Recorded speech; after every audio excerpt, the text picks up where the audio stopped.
Hello there, Big Benedict here. We're playing God of War Ghost of Sparta on God difficulty, and this is my Pain Plus guide and walkthrough. We are currently on Installment the third, and we have just begun Athena Volcano here. There's Linnaeus up here. Linnaeus supposedly is a servant of Poseidon.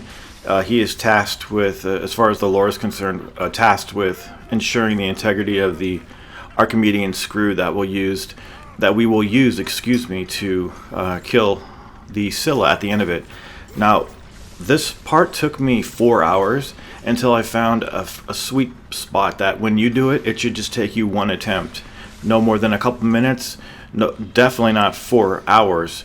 But we have cursed wretches on these on this ceiling platform. You can't block when you're on the ceiling, but if you notice, when you're in this little spot right here, every projectile of theirs goes right through you. And there's a ton of these guys. There's 2 times in the game when you do this. This time and later in the game, shortly after you. I'm sorry, actually, it's right before you kill Linnaeus. It's before you fight the 3 Gerons, and there are not nearly as many wretches as there are here. So it's very difficult to not take damage on this part. Just doing it is a breeze. I mean, it's not much at all. It's nothing to even talk about. But doing it no damage when you can't guard or defend yourself on the ceiling, it makes it quite difficult. Unless you find a nice spot like this. Now, the throw does give you iframes if you want to use the throw.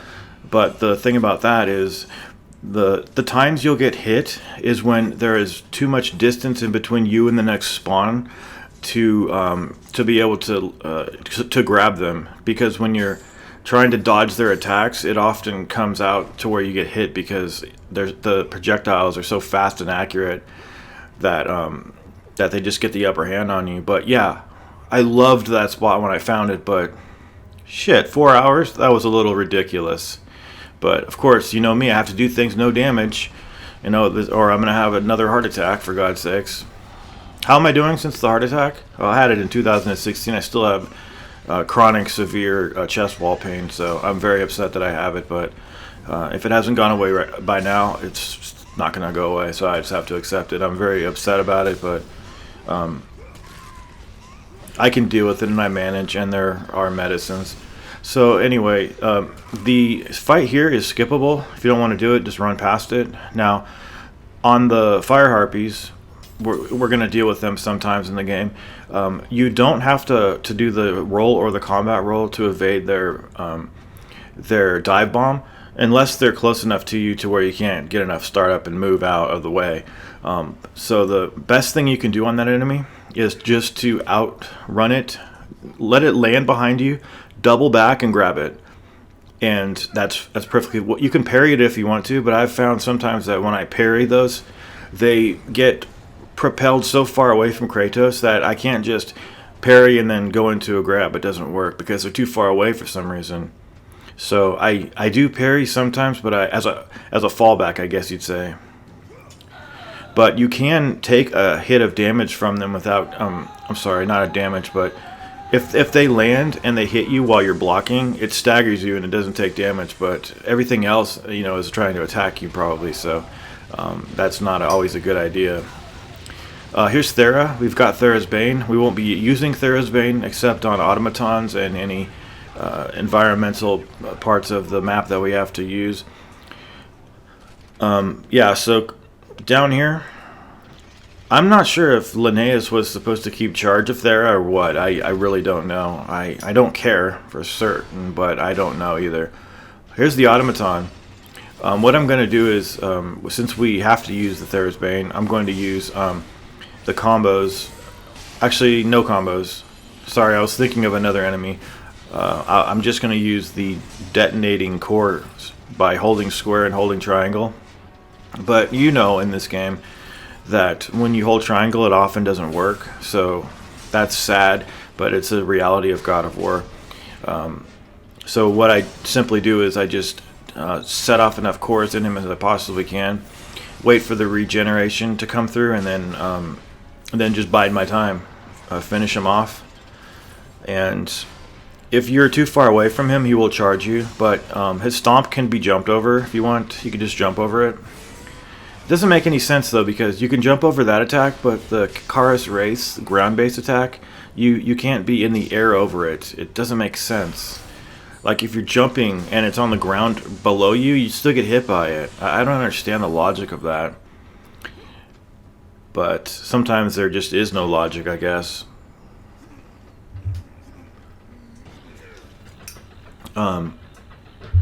Anyway, take your time to recoup, and we'll push on to the next area. I'm not sure what is next. Oh, also the soldiers with the shields, those ones, the hoplite soldiers, those ones do need to you have to use the Thera's Bane on them. Okay, so pushing forward here, where exactly are we? I think we should be by the Minotaur fight. Yep. Okay. The Minotaurs, how this works is that after you put enough damage on the first one, the second one will come up from a predetermined spot, and then once you've killed one of the Minotaurs, one of the two, you will spawn the birds. Sorry, I call them birds. I know they're fire harpies, but the bestiary calls them fire harpies. But there's only two of those ones, and they're very manageable with other enemies, especially this enemy. We'll later fight the fire harpies with cyclopses, and those ones are more difficult to deal with because you can't block the attacks of the cyclops as you can block the attacks of these guys. So what I choose to do is I only finish them both off consecutively just for aesthetics, just to make it look nice and neat. But say you did kill one of the Minotaurs and then you spawn the two fire harpies, it's not a big deal. I mean, they are dangerous, you know, and if you don't know how to deal with them properly, they're an absolute nightmare, and you always think to yourself, well, there's just no way to do any of this no damage because of these fucking these harpies. But I am here to tell you that there's two keys for success, like I mentioned: parrying and doubling back.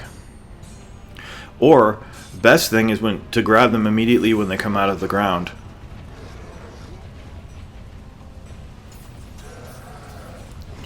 Oh, did I also mention I tried to land a SST right before they grab me with that charge, so that I get the throw damage from the grab, and also they get hit with SST, so it maximizes the damage.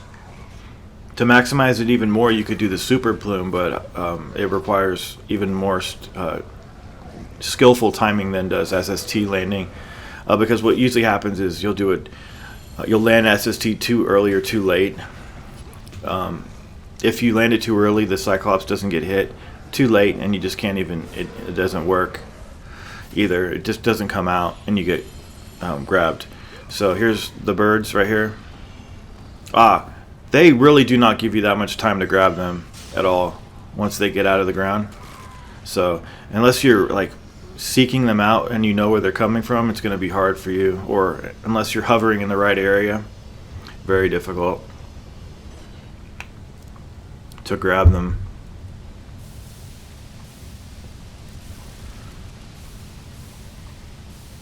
Next up is the roads. I mean, not the road section. Did I call the soldiers in the last video road soldiers? I'm sorry. I was thinking of God of War 2. Like, I might have been thinking about it or talking about it, but you know your shipmates. Those are Atlantis soldiers. I'm sorry. They're not road soldiers. I feel idiotic like that when I have a bestiary on my phone of everything on here. Okay. And I have to tell you one of the banes of this game. Have I mentioned it? Because I'm going to talk about it every time I see it happen. I'm going to get upset and talk about it.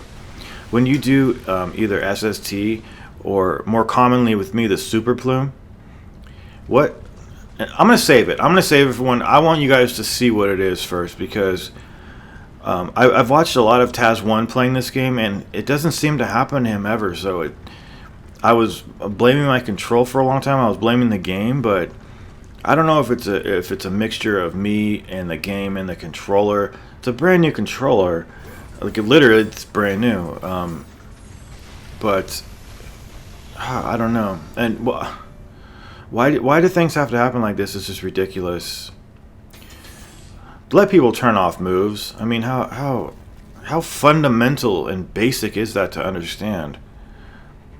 I guess it's hard to understand because basic concepts like that seem to escape people who are supposed to make a sequel to God of War 3, and they make some game called God of War. Why would you do that? Because you're introducing it to a new wave of gamers. I guess that has a little bit of validity, but you sure fucked up the franchise in so doing.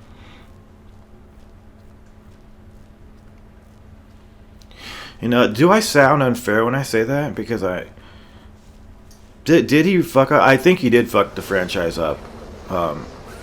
What's the guy's name? Corey Barlog. Barlog? Yeah, Corey Barlog. He fucked up the franchise. Thanks. Thanks, man. You made God of War 2 and you did a great job, but you fucked it up when you took over again, didn't you? Didn't you, you little piece of shit? Making a game where you can't even goddamn jump in it. You know what? It really bothers me too, is that in Ascension, when you hold the triangle button, and there's nobody around, you just want to hold it down and get some height and maybe see where stuff is. It doesn't let you. There has to be an enemy to connect with for you to launch yourself up into the air. It's ridiculous. And I was thinking about why would they do that? To preserve the frame rate, maybe? I said, well, the frame rate's already pretty low. I mean, it's 30. But if it's not the frame rate, maybe it's because they are trying to not let the player look around too many areas where treasures might be hidden. You think? Or maybe, I think what is probably more accurate is they're just, they're stupid. They're just completely stupid. And I say that, and I don't want to say that, but I have to say it. They're fucking idiots. But you're not, and I'm not, so it doesn't matter. But yeah, it does matter to me when you fuck up a franchise, for sure. Everybody was so excited about that new fucking game. Everything is copying Dark Souls. You know, that game is like a cancer now when I think about it. I mean, it's a fantastic game, don't get me wrong. But everybody just copies it. You know that new Star Wars game that was supposed to be like a new God of War type of game? It would have been the true God of War 4, I guess. Kind of, because the guy who made God of War 3 made it, but he screwed it up so bad. It has this format where instead of having normal checkpoints, it has these bonfires, and it has all these reminiscences of Dark Souls. And no, fuck that. I bought it, but within an hour I returned it. Is that pretty telling? Because I do. I got my money back too, thank God. I will see you in the 4th installment. Please take care.